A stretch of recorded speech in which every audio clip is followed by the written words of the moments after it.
मसाजिद की खिदमत एक इंतहाई अहसन अमल,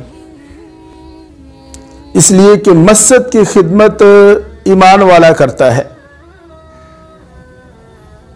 हम ये सोचें कि हम मस्जिद को क्या देते हैं। हमने अपने घरों में नेट के बिल, फोन के बिल, ना जाने महाना कितने बिल अदा करने होते हैं। क्या महाना मस्जिद की भी खिदमत करते हैं?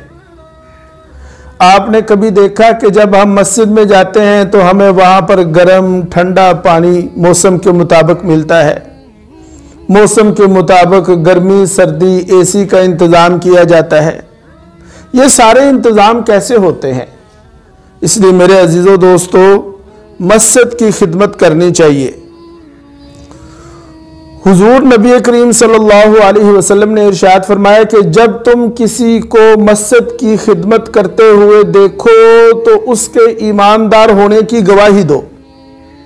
इसलिए कि अल्लाह ताला कुरान पाक में ये इरशाद फरमाता है कि इन्नमा यामुरु मसाजिदल्लाह, मस्जिद की खिदमत, मस्जिद की तामीर वही करता है जो अल्लाह और आखिरत के दिन पर ईमान रखता है।